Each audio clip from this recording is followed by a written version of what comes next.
Enzo Maresca has had the worst 48 hours of his time at Chelsea. What this means, we do not know, but as a Chelsea fan, we have lived this. We know when it feels like things are not going well, and we know how that can ultimately end. Helping me delve into this, the Enzo Maresca debate, it's the wonderful Matisse making your debut on the channel, sir. Thank you so much for finding the time. Absolute pleasure. Thank you so much. Really appreciate you coming on. Yeah, no, I'm excited, man. It's a beautiful set you have here, Mate, and thank you. I've been watching your content for a long time. We was talking about before the recording, so yeah, it's sick that we're finally being able to do this. I really do appreciate that, mate. I really do, and it's a shame that you're not here under happier circumstances. This, I don't know if I'm old and cynical, mate, but to me, this just feels like the first step in the road to a new manager. Do you feel like that's a bit extreme, or do you feel like I'm onto something? I feel like it's inevitable that there's a falling out brewing, and the structure and the approach is not changing. So unless he's going to change his thought pattern and his mentality and line up and gear up alongside what they want to do, then at some point they're going to have too much friction and they're going to have to part ways. And it's very ironic that, what is this going to be, a second season? And at the end of the season is probably a very easy breakaway point for them. I remember last year they said, we can't break away regardless of results because the Club World Cup is part of that season and there's not really any time to pre-season, assess a new manager, all these kind of things. But this World Cup is a very easy breakaway if they want it. Yeah, it does. It does certainly feel like that. What I don't really understand from Enzo Maresca, and I've been quite frustrated with the way that he's handled this. He's gone into a press conference and sort of lit a fire. Then in the next press conference, they've asked him to say exactly what he means, and he said a load out. Like I read every word of what he said in that press conference, and he said a lot without actually saying anything at all. Like if he has a problem, I think he should be explicit about what the problem is. But he can't be surprised that the club and the board of directors and the owners are annoyed that we're dropping points at Leeds United. Yeah, but I think it's bigger than that. I think he's juggling between being explicit like what you're saying, but knowing that that's going to get him in further trouble, but also not wanting to pretend like everything's okay. Because I think sometimes for me, it feels like Chelsea, under Clear Lake, they're very heavy on briefing. They're very, like when something needs to be kind of diminished or, put to the side in terms of a transfer link, or Chelsea want to put out a message, the aggregators, the journalists, they all drop within 30 seconds of each other and they put it out. And I think the manager was like, if you're going to be like that, could you not put the fire out when I'm losing games in regards to we're still backing the manager? Yeah. He still has our support. He maybe doesn't feel that in the last 48 hours. I don't know. But what do you think? Do you overall? Yeah. Where do you sit on the Enzo Maresca debate? If Enzo Maresca was to leave this very second, are you heartbroken? And on the scale of heartbroken to happy, where do you sit? It's not measuring up with like a Tuchel or Mourinho, an Ancelotti, but it is. I'd be fuming because I feel like they'd be putting the blame on him and they'd be almost not taking any accountability for what they've done as directors and an ownership in regards to from start to now. And I think in terms of the recruitment, what do you expect from Chelsea? Chelsea are fourth. Chelsea are competing to go in the top 8 in the Champions League. Chelsea is still in the Carabao Cup and Chelsea have an FA Cup to fight for as well. I don't think the squad in the summer with the transfers that came in was assembled to this high quality level where it's like you must win, like Roman Abramovich. If you don't win, you're fired, you're sacked. There isn't that kind of building. There isn't that type of way about Chelsea now where you can have that impatience. You're clearly on a project. You're clearly going for the long term. So therefore, the manager that you've hired that has also been fast tracked from Leicester into a position where he also is developing, learning. You have to stay the course. If you don't, it's counter. Do you know where I sit on this, Matisse? And it's such a weird position. I don't really have any feelings about Maresca one way or the other, which is so weird. Like generally speaking, with Chelsea managers, I adored them. Like, I adored Conte. Like I adored Rudhulit. I adored Ancelotti. I still love Mourinho to this day, despite the fact that he was Man United and Tottenham, and I still love him. Yeah. And then there are managers that I never warmed to. I know you and I massively disagree on this, but I never warmed to Maurizio Sarri. Yeah. Never warmed to Sarri. I thought AVB was an absolute joke. Poor. Poch. Scolari, Pochettino. Yeah, I just never really warmed to them. With Maresca, I don't know if I've ever felt this. It's such a weird sensation, but I'm kind of like just left feeling a bit cold. Like I'm not angry, not aggressively anti, but certainly not a manager that I would die for either. Yeah. It's such a weird feeling. I think I used to look for attachment to managers before, but then there's something about this new breed of recruitment in terms of players and managers. I feel like the revolving door is so fast, and there's so many players and staff in and out constantly, especially in the last couple of years, that I kind of emotionally detach a little bit from the individuals and just be like, objectively, are you doing your job? Are you hitting the expectations? If you are, great, you can stay. If you're not, you can leave. And the expectations have moved. This is the other thing that, like, there was a time when it was very easy to know if you were right to be the Chelsea manager, because the basic gauge for it was, are you the best manager in the world that we can get? Yeah. We're not that club anymore. No. We're not that. We're not trying to win like multiple Premier League titles in a row. We aren't trying to win like multiple Champions League. We aren't that. We've had to almost normalise our expectations. And if we are being quite normal on the conversation around it, I think Enzo Maresca is probably quite good. He's good in terms of the managers that are not elite. He's one of the better managers that are not elite in the world. But every now and again, something happens with him, both good and bad, where I think, this guy's brilliant. Like, you know the way that he dismantled Luis Enrique? Yeah. Or the way that he dismantled Hansi Flick? You're like, okay, this is great. Yeah. But then every now and again, you're like, okay, let's build on that. Then Leeds United happens. Then a Sunderland happens. And you're like... Atalanta. He's Tesco finest. Yeah. He's not Waitrose. He's the best of that bunch, but exactly. He's not Waitrose. And that good way to put it. Yeah, like he's the kind of manager for me that, with what we tend to go for in terms of the shopping list, every shortlist, managerials, it's companies, it's Kieran McKenna's, that's the ilk of manager we've targeted over time. We've been rejected by Nagelsmann, failed negotiations with Enrique. So from what for what our budget is, I think we've got close to what you can get. What you can get. Best value for money. Do you rate his contribution? Like, do you think that for who we are, he's like, he hasn't done badly? No. And, when he's come out the other day off the back of that fairly routine win against Everton, he goes, not everybody's supporting us. You're like, okay, qualify that, and he didn't. But then maybe I see it from his point of view. If it becomes a case of manager versus board, under Abramovich, it was almost always Abramovich got it right. Almost, there were mistakes made. There was a couple. I mean, sacking Mourinho first time round cost us a dynasty, and Mourinho would have definitely been the best manager that Chelsea could have had in that period. We won the league 05, won the league 06. Had they not have sacked him when they did 07, I'm convinced that we would have had another period of dominance and a European Cup. Mourinho would have won it, but that was a mistake. But generally, he got it right. Yeah. In this case, this board, do you back the board? There's talk of the board. Like, people are saying that the board actually are encouraging Maresca to rotate. Yeah. They're picking the team. That effectively means picking the team, doesn't it? Even in a tacit way. Like, how are you ever really meant to challenge for a title? Yeah. If you've got a board telling you both who to pick and to rotate the squad, like, you can't have any consistency. Yeah, no, I'm definitely backing the manager over the board. Would you? Oh, undoubtedly. It's not even close for me. I think the board, they appointed him, so they have to take responsibility and accountability for his misgivings or his misfortunes in regards to experience, tactical decisions, because he was fast-tracked from Leicester, and I think, yes, he's sometimes overcomplicating games. You see him inverting fullbacks. We saw 3 fullbacks in midfield against Atalanta in the second half. Yeah. No Esteval sub-appearance, not bringing on Santos. I saw Caicedo at centre-back. But then sometimes, like you said, against Barca, against PSG, he does get it right. Liverpool at home. So it is that up and down. But that is what they've created, is a very up and down squad. You look at the development of Garnacho, Gittins, Delap. These are guys that are going to naturally guarantee you inconsistency.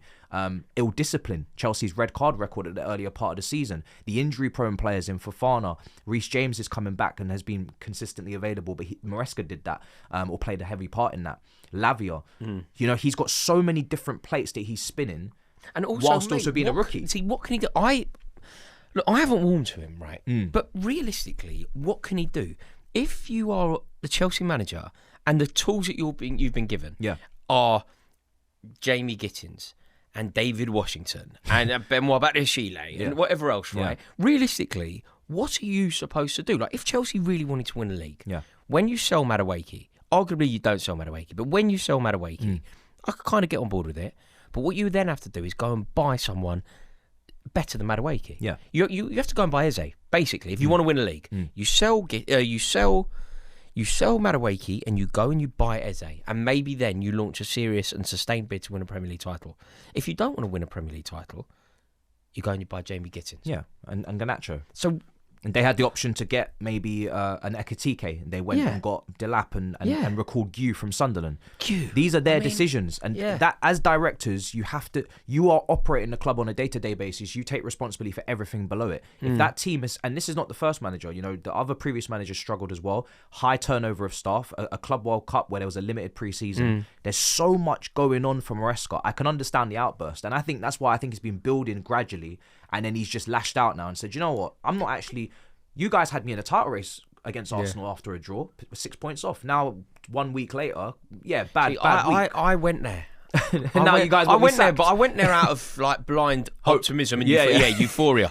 I was like, that performance against Arsenal, I genuinely thought he was brilliant.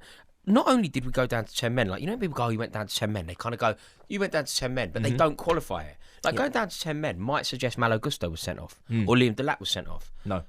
It's our governor. It's like our main man was sent off. Yep. And we still took the game to them. We still arguably deserved the victory. We certainly deserved the draw. Yep. And we're playing the best team in the cup. I thought, if you can do that, off the back we beat Barcelona, very recently. Yep.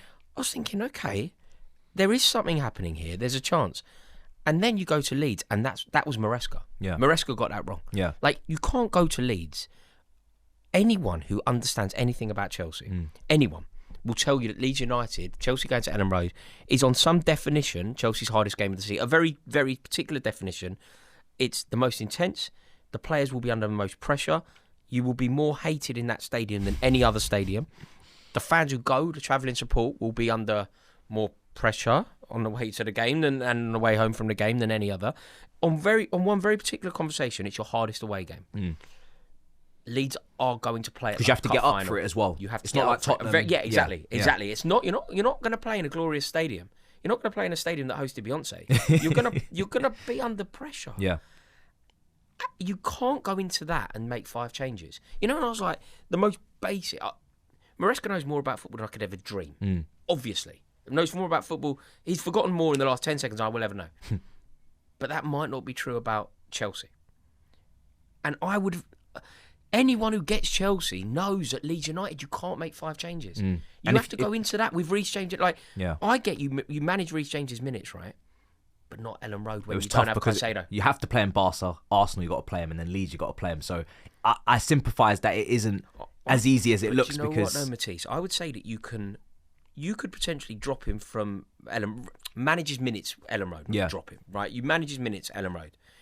If Caicedo doesn't get sent off. Exactly. But what you can't do... So he probably planned... Yeah. Reece will play against Arsenal, but then he won't play against Leeds. But then Caicedo... Then the world's changed. Yeah, exactly. Yeah. And he didn't pivot. Yeah, yeah. So... It's tough because, like, he said verbatim, I want to play my strongest team every game, but I can't. That's bad, He can't. He actually can't. Imagine that as a manager. What does he mean by that, though? Does he mean that he's got pressure from above, or does he mean that he can't because his best team can't manage the minutes? I think the team has been assembled in certain positions where there isn't a differential, there isn't a clear quality versus... Gittins and Garnacho are very interchangeable. You don't have to play one or the other. You can play either anytime you want because they're very inconsistent, they're very raw, and they have different attributes. You can go across the pitch and say, all right, Cucurella always plays because Hato, the drop-off is quite clear. The centre-back situation, you're forced to rotate Fofana 1 game a week. You're forced to rotate, Lavia's never there. So you're forced to play Enzo every week. So you're forced into the team selections in certain ways where you wouldn't want to be, but categorically, he can't play his strongest team every week from the moment Cole was injured, but also because of Fofana's situation as well. So I do sympathise with him where he knows the drop-off. I think he should have played Josh more than he has. He's played Tosin, and that was a mistake. But the one thing I always say with this manager, he's gonna frustrate you. He's gonna do things you don't understand. And he's gonna make mistakes, but he has accountability. After all these games, he's saying, "I got it wrong." With the red cards, Man United at Old Trafford, Brighton, I got it wrong. Tosin playing in that Leeds game, maybe not playing Josh, I got it wrong. Atalanta fullbacks, okay, cool, I got it wrong. Like you get stubborn managers. And Postecoglou. Yeah. It's my way or the highway. That's a different, and especially when you're not world class, you're not Mourinho back in his pomp. That can be frustrating as a fan. For me, I can at least relate to the fact that he understands that he's still making mistakes, and that yes, we don't want him to make mistakes, but at least he understands the mistakes he's making. Yeah, you're right. When we went down to 10 men against Manchester United, he completely butchered the game. Yeah, completely butchered. Yeah. Well, also, do you know what he said afterwards? He was like, the game was beyond us once we went down to 10. That happened after about 4 minutes. Yeah, it wasn't. Can't be beyond. Can't be. Also, they went down to 10 and we had no attacking. Exactly. But with everything taken into account, you've got the two trophies that we won last year. You've got Chelsea being back in the Champions League. We'll probably make it into the Champions League this year, I think. We have to. I think we will as well. We still need a front of shirt sponsor. How do you think about Maresca? Like, what do you rate? Say we were to rate his tenure out of 10. Where does he rank? I would give him a 7/7.5. I don't think it's an 8 and a 9 and a 10 because I think that Conference League was mandatory. You have to win that. So I don't want to give too many points to that. Yeah. To be honest, I think the FA Cup and the Carabao Cup, we kind of went out on a whimper a little bit, which is disappointing. The Premier League, we are a top 4 team in terms of the quality of certain positions in the wing position, in the striker position. I mean, Chelsea haven't got a 20-goal striker. They don't have certain maybe leadership qualities that they might need throughout a season if Reece James isn't there or whatever. So there's a few things missing, but then there's quality. Cole Palmer, Caicedo, Reece James. There's world-class players there. So I think Chelsea, as much as if they could play their strongest team every week, they're not far off being in maybe vying for second or third. But it's very interchangeable. The gap isn't massive. And if to it the goes other wrong, teams. again, I could be just catastrophizing here, but I feel like it's not my first rodeo. I kind of feel that if this goes, what sort of impact do you think it will have on the fans' feeling towards the board? If this goes wrong, for Maresca, in the way Pochettino did. Yeah. Pochettino was just like, I can't deal with this, man. Like, I'm done. I think he wanted Chalobah in the team. I think he wanted Conor Gallagher in the team. He was like, I'm done. Yeah.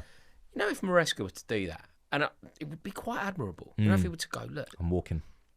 At what point, or do you think people are aware of the board? Do you think people are getting annoyed with the board, or do you think that those trophies in the summer calmed people? I think it happens in spikes, and people, I think online will be more annoyed than maybe in the stands. I don't think the people in the stands have gravitated to Maresca as much as the people online, and I think he's won trophies, so there's a lot more, I think, loyalty towards him than with Poch. Poch was a former Spurs manager, all these things, worst defensive record in Premier League history for Chelsea, etc. Yeah. Like, no one really is going to fight for Poch, to be in this job when you're finishing 6th and not winning a trophy. But I think with the board, they're very clever because what they do is they buy a lot of young players with a lot of talent, a lot of potential, a lot of hope, and they sell you that dream, knowing full well that the development path and plan can go any way. Yeah. From the ages of 16 to 21, you can't guarantee anything in anyone's career. There's mentality, there's family, there's off-the-field antics, there's ill-discipline, there's injuries, there's physicality, there's technical development. There's so much that comes into 16 to 21, but they keep buying in that age range for financial reasons. And the people that buy into it, because it is exciting in terms of, what could happen? It is, but it isn't as exciting as buying a 31-year-old who's mustard, is it? Like, if Chelsea are going to sign Chelsea were going to sign Harry Kane, I'd be well up for that.